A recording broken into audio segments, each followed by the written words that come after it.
So Orlando has grown quite a bit over these past couple months, from theme park news to developments taking shape in different parts of towns to neighborhoods that I've talked about months ago starting to materialize and mature. And so in today's video, first video back in a very long time, I'm gonna take you around to some of my most talked about spots to kind of give you a mini update on what's been going on here in Central Florida. This should be fun. Let's get into it. Are you ready? Are you ready?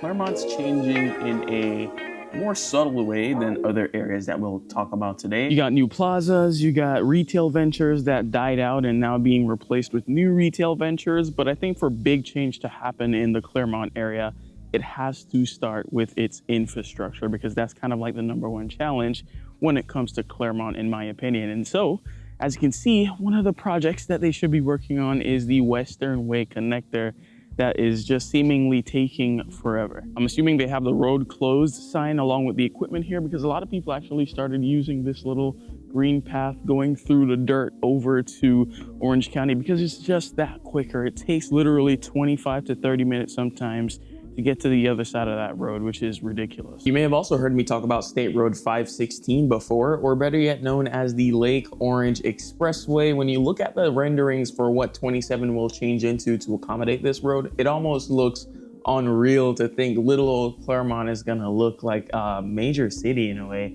given that there's gonna be tons of homes and commercial around this area. It's gonna really open Clermont up a lot and make it seem a lot less far than it is right now. Construction of the major segments for the expressway is expected to start in 2025, according to the Central Florida Expressway Authority. There's also some local projects that I'm excited to get into in the future when it comes to Clermont infrastructure and weaving in between North and South Clermont. But as a whole, I mean, I've had clients had the wonderful opportunity of helping them move to both South Clermont, what I used to call Middle Clermont, and North Clermont as well. And they all move for different reasons, or purchase for different reasons, rather, whether it's an investment property that we've rented out or a more affordable area in Central Florida, or they really like the topography of Clermont because it's so unique compared to the rest of Orlando. The retail side is growing as well. I had the opportunity to try out Salt Shack. Shout out to Michael and Nicole, clients of mine who took me there. Really great, really nice, vibrant downtown now compared to like 2, 3, 4 years ago. I'm definitely noticing the subtle retail changes in the space, and I welcome that. It's so awesome. But I'm also looking forward to the massive improvement in infrastructure to come to Clermont.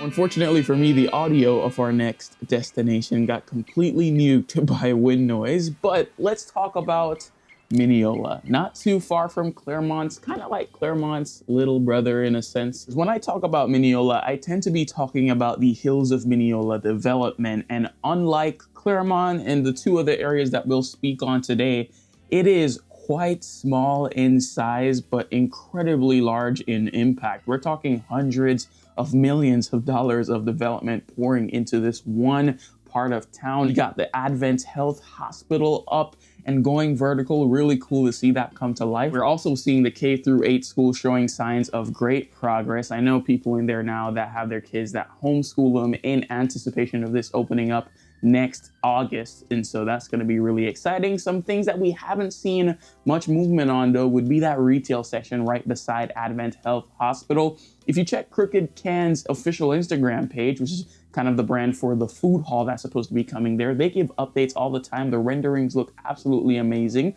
but the things to follow beside that haven't seen much movement both physically or anything online. So stay tuned as I try to dig deeper on where that's at. Also remember, we do have the city center being built beside Publix in that new area there, and so we should get more restaurants, cafes, gas station, which is definitely probably the most important one there. You got a good amount of resale and new construction options now, certainly growing in price as development continues in that area, but still a solid spot if you want to keep proximity. You got the turnpike. Everything that's going on in Clermont, I think, is also going to benefit Minneola, and it just kind of works together really well. Still want to show off this lot though, really high up, overlooking Lake Apopka. And speaking of lake, Lake Nona really feels like it's growing again, and I really like that.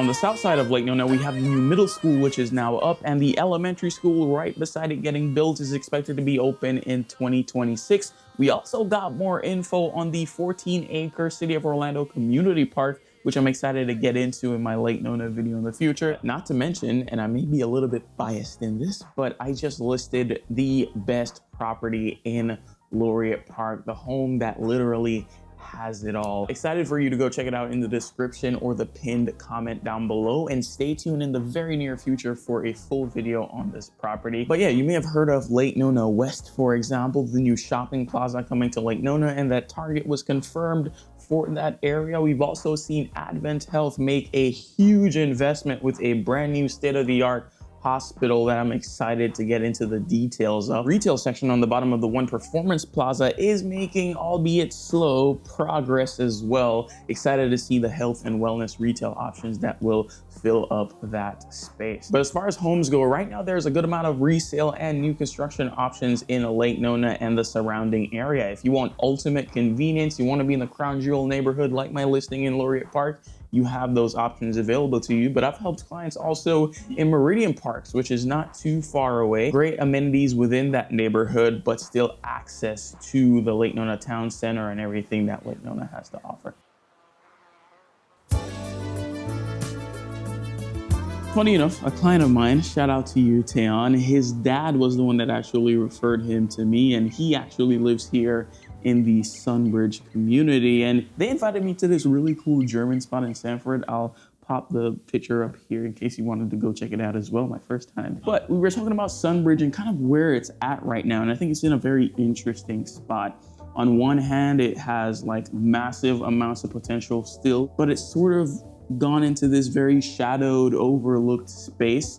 A lot of that, though, has to do with the infrastructure. I talk with clients that I have that use Cyril's on a daily basis because they live in this part of St. Cloud, and it can be a tad bit much with the flow of traffic down Narcoossee funneling into Cyril's Drive. And so going back to a video I did months ago about the strategic economic development plan from Tavistock for Sunbridge, a lot of the success of Sunbridge depends on added infrastructure to make it easier to get in and through the area. And thankfully, there is progress being made on this front, namely with the near $30 million undertaking of widening Cyril's Drive to 4 lanes. This will include a sidewalk, a 12-foot wide multi-use recreational trail for pedestrians and cyclists, renewed landscaping on the median, and extensive gutter and drainage modifications. That's probably the most underrated line of this press release, because if you know, you know, excessive rain is not this road's friend. Expected to be complete by Q3 of 2026. I've also seen estimates of Q4 of 2025. Time will tell,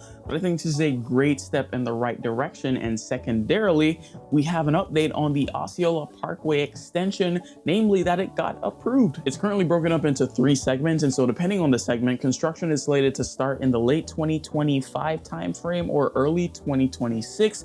Fully built altogether around 2040, but at least a portion that was very controversial at one point, getting into Sunbridge initially is supposed to be done right around 2030. I really do believe that when the development starts to catch up in this area, both from infrastructure perspective, the roads, and then also the retail perspective, having things to do in Sunbridge, the Publix is a win, but not a big win in my opinion. And so we need to get more stuff within the community so that real interest starts to pick up again. I got a lot of ground to cover, so many things and areas to talk about, but let me know, of these 4 areas, which do you see progressing the most and which are you most a fan of? And of course, if you're looking to buy that listing in Lake Nona's Laureate Park or anywhere in Central Florida, I'd love to partner with you as your real estate agent. Feel free to reach out, info@orlandowithmario.com, or check out the description down below. Thanks so much for watching, and I'll definitely see you in the next one. And it won't take 3 months.